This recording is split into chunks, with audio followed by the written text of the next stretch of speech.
Headmaster சொன்னார், அவனெல்லாம் எதுக்கு வச்சுக்கிறீங்க, அடுத்தது நம்ம அரசு பரீட்சைக்கு எழுதணும், அவன்லாம் போனான்னா நம்ம பள்ளிக்கூடம் தானே கெட்ட பேர், அவனை முதல்ல விரட்டுங்க அப்படின்னார். ஏன் சார் பாவம், அவன் என்ன பாஸ் பண்ண போகிறானா, படிக்க மாட்டேங்கிறான், வரவும் மாட்டேங்கிறான், விடுங்க. சரின்னு பார்த்தா ஒரு 10 நாள் பள்ளிக்கூடம் வரல சார். 10 நாள் வரலன்னு சரி போ நல்லதாக போச்சுன்னு சொல்லிட்டு பேரை நீக்கிட்டேன், அடிச்சிட்டேன். வந்தான் மறுநாள் 11ஆவது நாள் வந்தான். நடராஜா, உன் பேரை நீக்கியாச்சு, நீ போகலாம். ஏன் சார் என்ன விஷயம்? நீ தான் பள்ளிக்கூடத்துக்கு வர மாட்டேங்கிற, வந்தாலும் படிக்க மாட்டேங்கிற, அப்படியே மீறி வந்தினாலும் 4 பயலை கெடுக்கிற, நீ போகலாம். அது பேர் அப்படியா சார்? சரி சரி அப்படின்னா புத்தகத்தை எடுத்து வச்சுட்டு போயிட்டான்.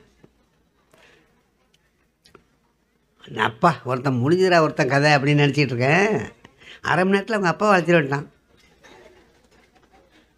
அவர் வந்து அவர் கேட்டார், வந்த சார் நான் தான் சார் நடராஜனோட அப்பான்னு. வையா உங்கள்கிட்ட தான் சொல்லணும்னு நினச்சிக்கிட்டு இருந்தேன் உங்கள் பையனை பற்றி. சார் என் பிள்ளை எனக்கு தெரியாதா சார்? என்ன சொல்ல போகிறீங்க? பள்ளிக்கூடத்துக்கு வரமாட்டான், வந்தாலும் படிக்க மாட்டான், வந்தால் 4 பயலை கெடுப்பான், இதானே சொல்ல போகிறீங்க? நான் சொல்ல நினச்சதெல்லாம் அவர் சொல்கிறார், அதெல்லாம் எனக்கு தெரியும் சார்ன்ட்டார். அதெல்லாம் எனக்கே தெரியும், ஆனால் ஒன்று சார், பேர் அடிச்சிடாங்க.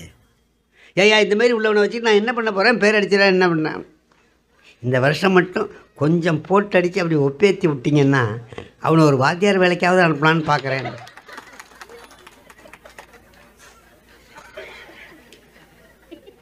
நான் நினச்சேன், இனிமேல் இவனை அடித்து பிரயோஜனம் இல்லை, நடராஜனை அடித்து பிரயோஜனம் இல்லை, அவனை அடிக்கணும்.